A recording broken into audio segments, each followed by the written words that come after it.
hizo un pacto, presentó el nuevo pacto, ese nuevo pacto profetizado y anunciado, por el cual la ley ya no estaría fuera, estaría en nuestros corazones, ese pacto por el cual Dios cambiaría nuestros corazones, para ya no estar pensando en obedecer a Dios como algo que debemos hacer, sino como algo que queremos hacer. Pensar en ese pacto nuevo, donde el Señor dice: nunca más me acordaré de sus pecados. Y ahora la invitación es para todos aquellos que, habiendo creído en el Señor Jesús, sin ser perfectos aún, todavía están buscando la gracia cada día para ser de Cristo, para obedecerle. Todavía están buscando la gracia y el poder de Dios para perdonar, para avanzar, para aquellos que todavía siguen esperando en la misericordia del Señor. La Biblia dice, el apóstol Pablo nos dice que participemos con confianza, pero que antes nos examinemos si estamos en la fe. Nos examinemos si es que tenemos esta fe en Jesucristo. Nos examinemos si es que nos interesa, si es que no nos da lo mismo ser cristianos o no, si nos da lo mismo obedecer al Señor o no. Hace una advertencia para aquellos que, habiendo escuchado y participado de la gracia, caminaban en los límites de las libertades. Para aquellos que todavía estaban ahí despreciando tal vez la gracia. Para aquellos que desprecian la gracia, el Señor da una advertencia seria: no lo hagan, no participen, porque comerían juicio para sí. Pero si no les da lo mismo, como dije al principio, pónganse de pie. Quiero pedir a los hermanos que pasen, por favor, y den gracias por estos símbolos, pan y vino, del cual se nos permite participar.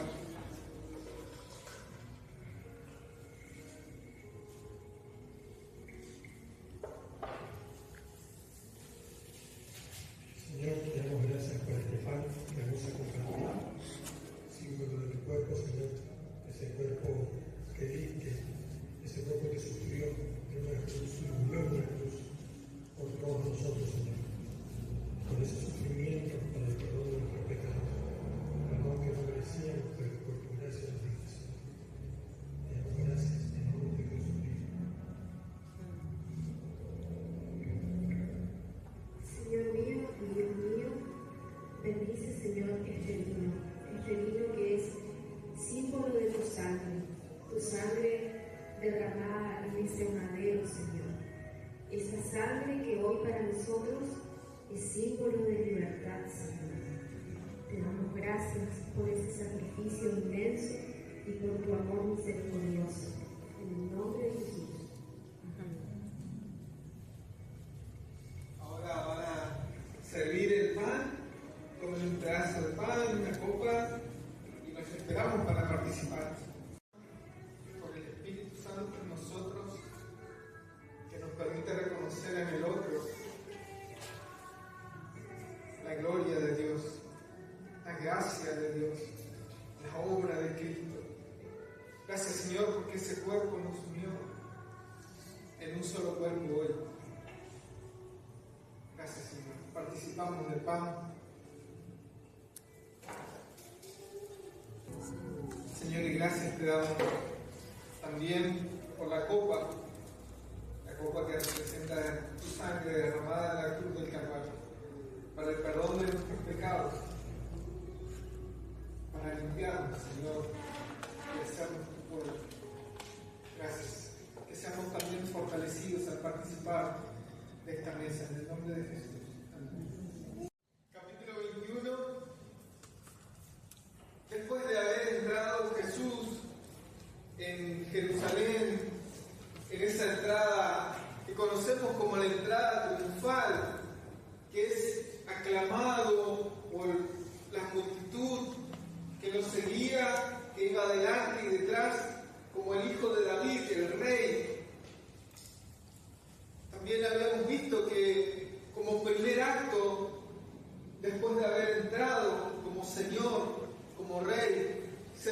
dirigió no al palacio, sino que se dirigió al templo para establecer ahí su espacio donde estaba llamando a Israel, a Jerusalén, a comparecer frente al rey. Es un rey que entra para pedir, para reclamar el fruto de su pueblo, para pedir cuentas de lo que habían hecho con lo que se les había dado. Israel había recibido el privilegio de ser el pueblo de Dios, y a sus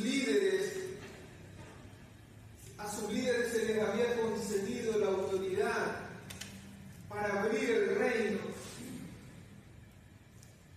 Y en medio de eso se les concedió un lugar desde el cual podían ejercer esa autoridad a través de la oración. El Señor Jesús dice que su casa debía ser llamada casa de oración para las naciones, pero que los líderes religiosos, los sacerdotes, quienes debían ser ese puente y quienes debían hacer que ese lugar funcione como una casa de oración, la habían convertido en una cueva de ladrones, de manera continua, de manera constante. Así que el Señor purifica ese lugar para tener, como dice el Antiguo Testamento, pleito con Israel.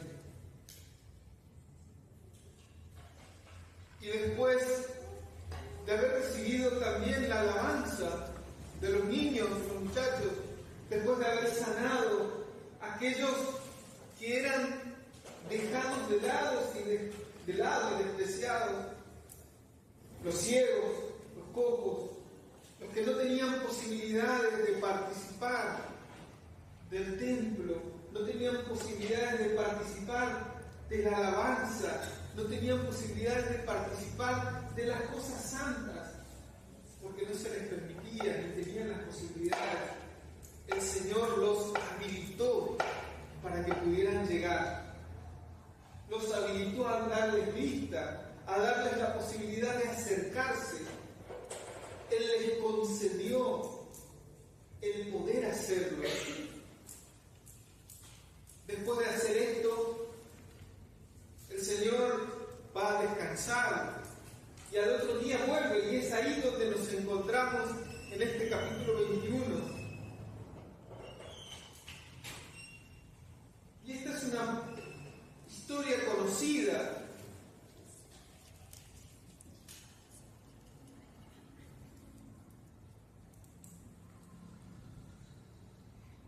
Conocida como la higuera estéril. Yo a la historia de la higuera estéril le quiero dar una vuelta de rosca, como hemos venido haciendo durante todo este tiempo. Pero vamos a leer primero lo que dice la palabra de Dios. Dice, por la mañana, estoy leyendo versículo 18.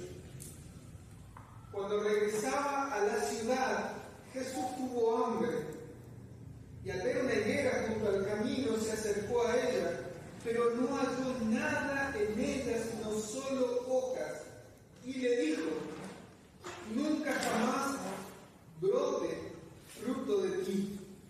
Y al instante se secó la higuera. Los discípulos se maravillaron al ver esto y decían, ¿cómo es que la higuera se secó al instante? Jesús les respondió, en verdad les digo que si tienen fe y no dudan, no solo harán lo de la higuera, sino que aún si dicen a este monte, quítate y echa al mar, así sucederá. Y todo lo que pidan en oración creyéndolo, lo recibirán. Hasta ahí. Vamos a orar. Señor, te damos gracias en esta noche también por tu palabra, porque se nos permite examinarla, leerla, buscar en ella el alimento necesario para nuestras almas, porque se nos permite, Señor, revisar para que nuestros corazones también estén preparados para nuestro encuentro final con Jesucristo. Señor, te rogamos que en esta noche también el Espíritu Santo, quien la dio, nos haga entender el propósito y el sentido, de tal manera, Señor, que nuestras vidas den fruto abundante. En el nombre de Jesús lo pedimos y lo agradecemos. Amén.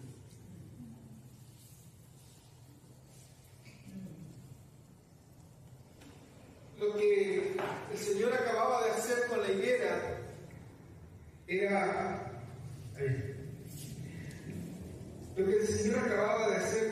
era un símbolo de lo que Él vino a hacer en Israel. Él había venido no solamente para salvar, sino que también había venido a buscar fruto. Y más adelante vamos a encontrarnos con una parábola muy conocida, pero por ahora nos quedaremos con esta imagen. El Señor sintió hambre y fue a buscar el fruto donde debía estar el fruto, en una planta. El Señor había venido a buscar fruto en Israel. Después de todo lo que se le había dado, después de haberle dado la ley, el pacto, la oración, una casa donde Dios dijo que sería un lugar de oración y que si se orara en ese lugar, Él escucharía. Era un compromiso que Él había dado.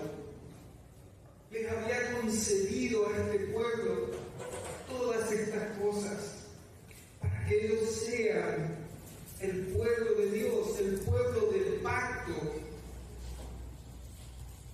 el lugar donde el reino de Dios se extendiera. Vino a establecer lo que Él les había dicho desde antemano, a través de sus siervos, los profetas, muchas veces. Y muchas veces Israel había entrado en pleito. Dios entró en pleito con Israel. No era la primera vez que Dios descendía o reclamaba fruto para Israel. Antes había enviado a sus siervos para avisar, para preguntar qué habían hecho. Es un Dios que da de manera abundante y es un Dios paciente, porque Él mismo lo dijo. El Señor dice, cuando se manifiesta a Moisés, le dice: yo soy un Dios, ¿cómo? Paciente, tardo, lento para la ira y grande en misericordia y verdad, pero que de ninguna manera tendrá por inocente al culpable. Y Dios había sido muy paciente con Israel, pero ahora había descendido para buscar fruto. Y en medio de eso, la casa de oración, donde se suponía que debía estar el pueblo orando y los líderes intercediendo, solamente había lugar para expoliar al pueblo, para convertirla en una casa de ladrones. La alabanza se había retirado de la boca de ellos, porque tampoco era una alabanza que Dios le interesara recibir si continuaban viviendo de esa manera. La alabanza se había retirado de la boca de ellos, y en lugar de eso hubo alabanza de niños para el Señor. Y eso es lo bueno. El Señor jamás se queda sin testimonio.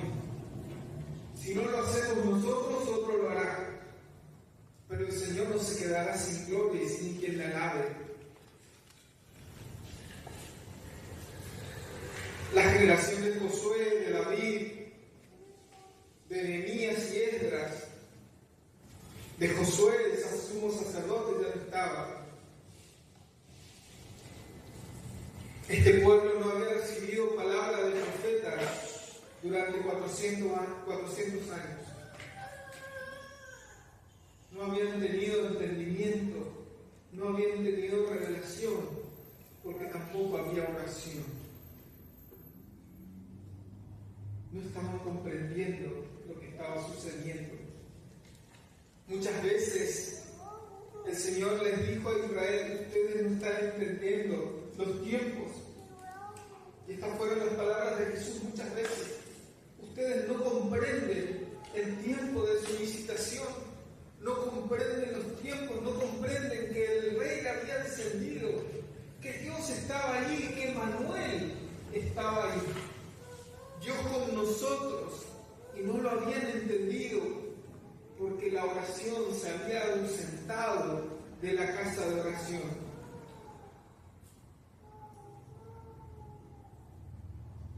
La higuera termina siendo una representación de un pueblo que tuvo el reino. Ahora, lo interesante de este pasaje de la higuera, más allá de lo asombroso que resultó para los discípulos, es un proceso de transición desde la autoridad de los sumos sacerdotes y de los sacerdotes que debían orar en el templo a sus discípulos. Comenzó el proceso de transición y Él les dice: si ustedes tienen fe, no solamente harán esto que sucedió con la higuera, sino que le dirán a este monte: quítate de aquí y échate al mar, y eso sucederá. Quiero ver el paralelismo aquí. La casa de oración donde Dios se había comprometido a orar se había convertido en una cueva de ladrones. Pero ahora el Señor, como no se queda sin pueblo y sin representante, está transfiriendo esa autoridad de la oración a sus discípulos. En el lugar donde se dijo: si oraran en este lugar yo lo escucharé, ahora el Señor les estaba diciendo a sus discípulos: si ustedes oran, cualquier cosa que pidan con fe, la recibirán. El pueblo del pacto, el pueblo que tenía el reino, estaba cambiando. Los representantes estaban cambiando. Y Jesús estaba haciendo la transición de los sacerdotes a sus discípulos.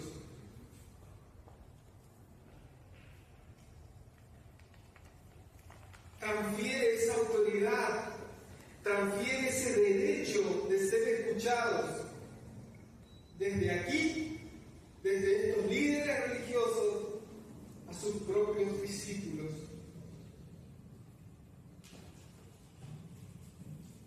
¿Por qué? Porque así como la higuera, este pueblo no tenía frutos. Parecía un árbol con frutos. Parecía una planta completa, pero solamente tenía hojas y le faltaban frutos.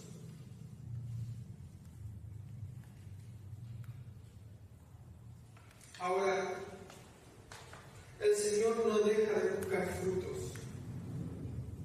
Y esta transición de darle la autoridad a sus discípulos tiene también el propósito de que sus discípulos produzcan frutos. La oración es una herramienta por medio de la cual podemos dar y debemos dar frutos.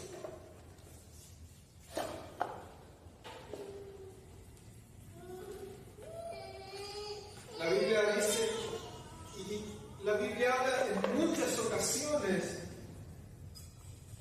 En Hebreos, por ejemplo, dice que la tierra que no produce frutos después de haber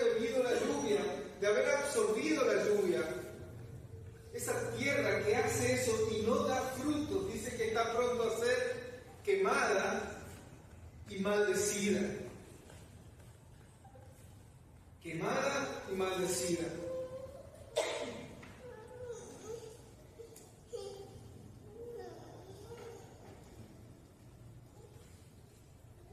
Este pueblo que antes había recibido las llaves del reino, había convertido esas llaves en ganancia personal.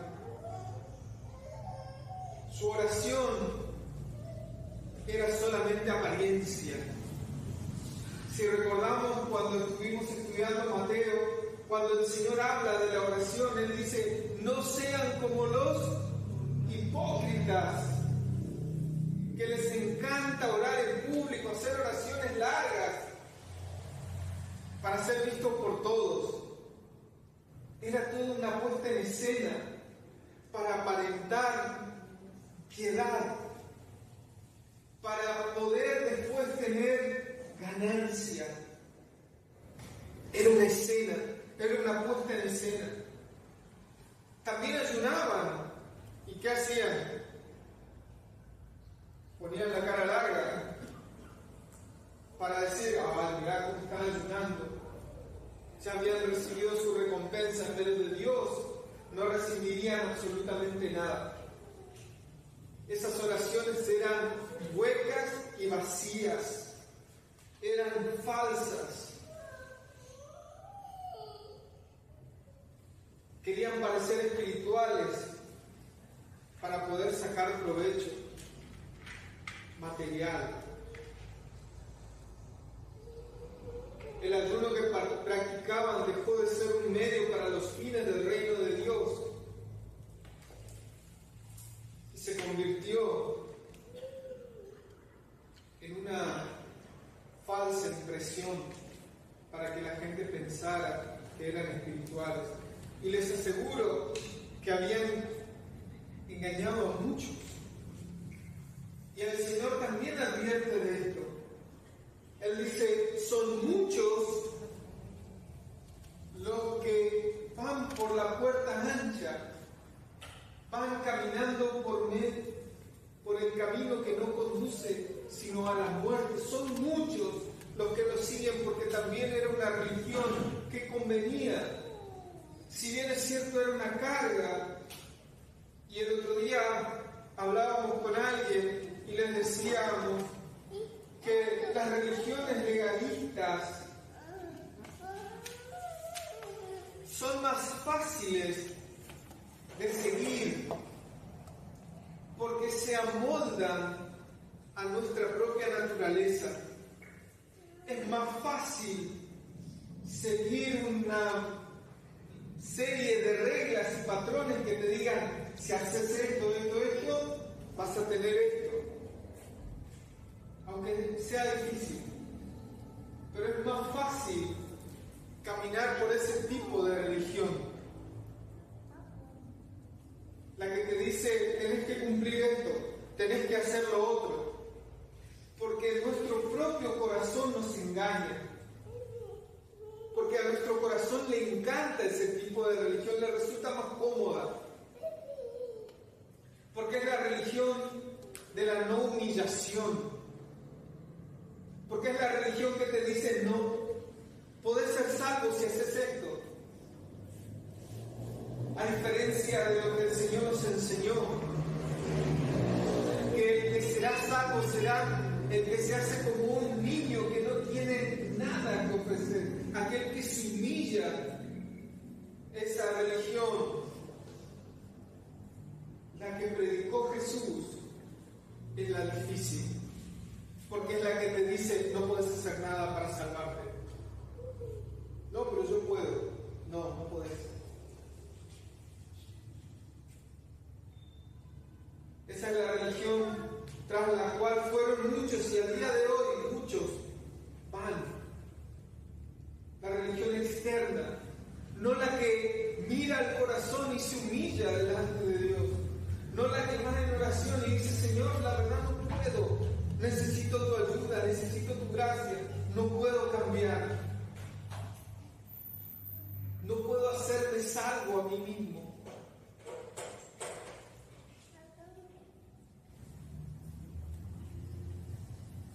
El Señor les había quitado estaba pronto a quitarles el reino a este grupo de personas. Y lo primero que hace es poner en orden la oración. Noten que maldice la higuera, pero el tema que el Señor va a hablar con ellos es el tema de la oración. No solamente harán esto, sino harán mucho más y será necesario. Porque no se puede hacer la voluntad de Dios sin oración. No se puede hacer lo que Dios quiere, lo que Dios demanda, porque es imposible humanamente. No lo podemos hacer. Necesitamos lo imposible que se hace posible a través de la oración. Y el Señor dice que no hay límites para los que oran con fe. No hay límites en lo que podemos pedir para hacer la voluntad de Dios.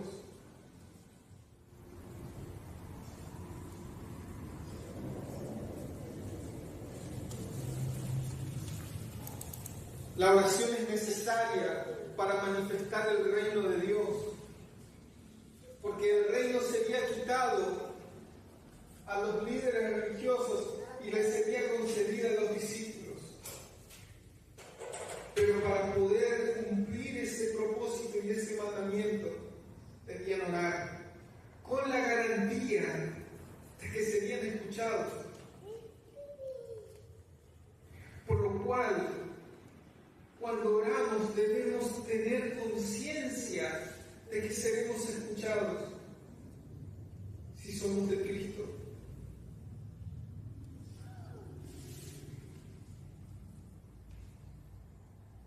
La oración y el resultado solamente está condicionado por dos cosas. Lo primero es pedir y lo otro es tener confianza de que hemos de recibir eso. Orar es pedir. En este caso, orar es pedir. Pedir con fe.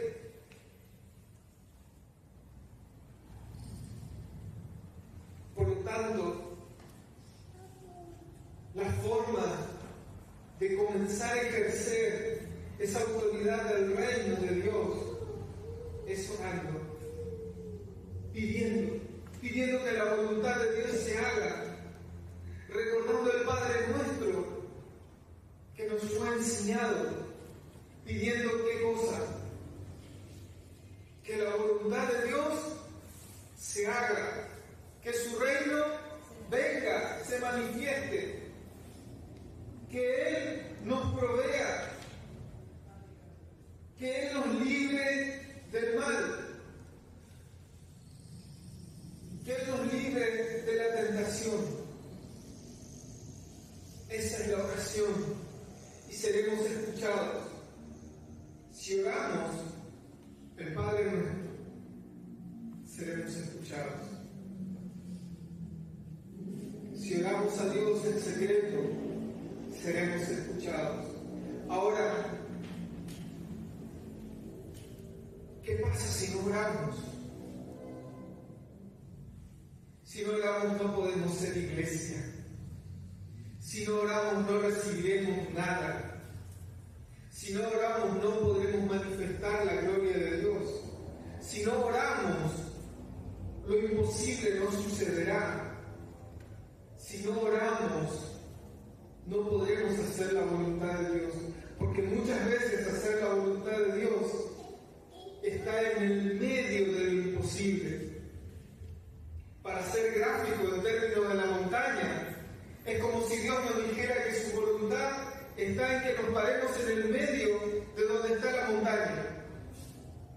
Y diríamos, no puedo estar en la montaña.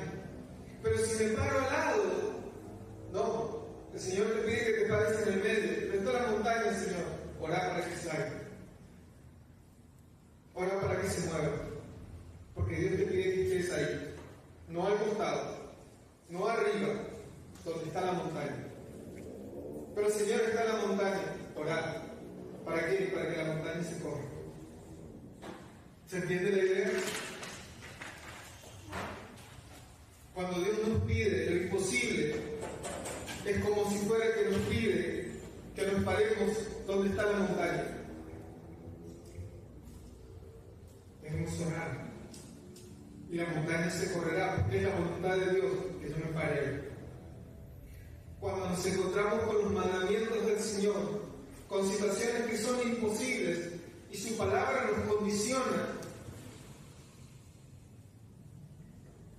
como perdonar.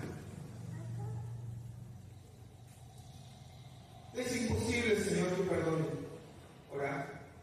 ¿Para qué? Para que el perdón suceda. Es imposible que ame a mi esposo, que perdone a mi esposa, que cuide a mis hijos. Es imposible, Señor, que haga tu voluntad sin desobedecerte.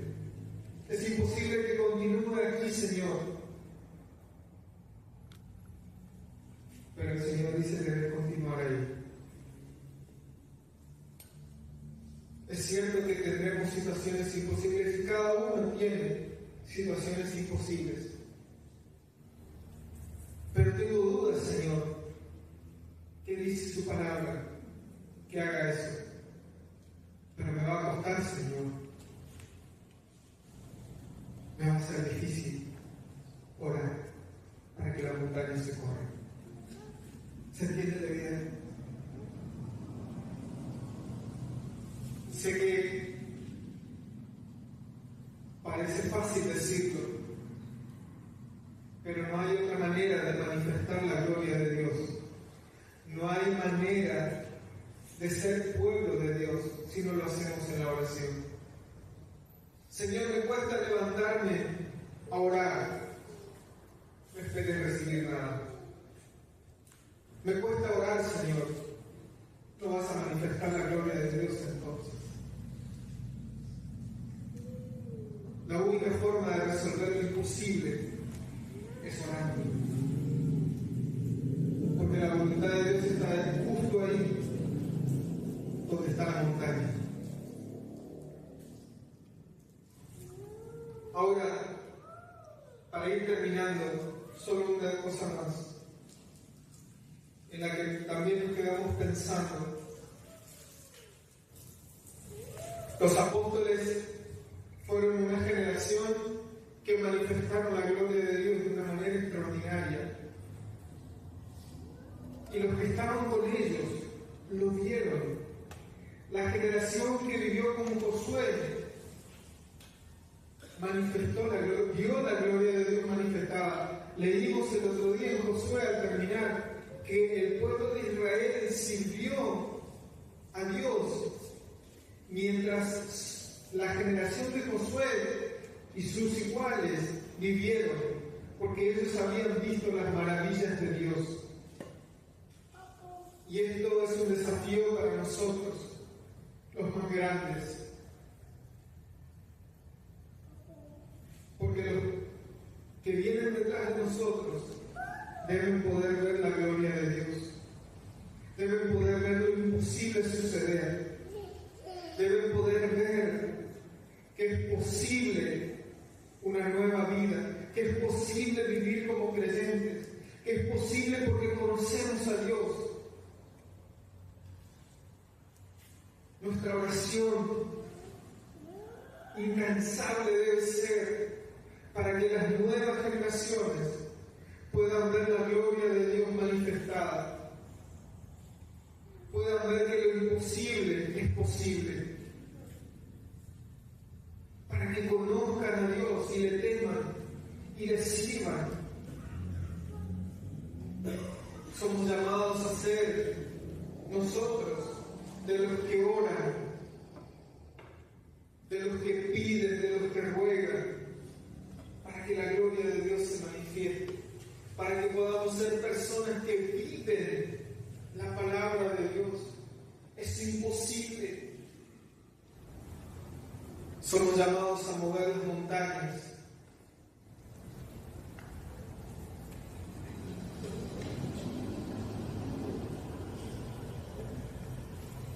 Señor nos dé sabiduría para saber cómo orar, para que podamos tener esa nueva mirada de cómo resolver las cosas. Siempre pensamos en el testimonio de Sara y Abraham. Intentaron resolver a su manera e hicieron líos. No era por ahí. Era confiar en lo que Dios le había dicho que haría. Te pregunto, ¿qué te dijo Dios? ¿Qué te habló Dios? ¿Es imposible? Para Dios no hay nada imposible. Pero debemos orar. Señor, gracias por ser parte de ese pueblo que ha recibido el reino. Señor, también sabemos que vas a demandar fruto de parte nuestra, que hemos recibido tu palabra, que hemos recibido la oración, que hemos entendido tu voluntad, pero aún nos cuesta, Señor. Pero también sabemos que has de venir a buscar frutos. Y Señor, somos necesitados de tu gracia para poder dar esos frutos. Señor, danos la gracia de ser una iglesia que ora, que pide, que ruega, que no se cansa de pedir. Señor, que si hay algo que no recibamos, no sea porque no pedimos con fe. Si hay algo que no recibamos, sea porque simplemente no ha sido tu voluntad.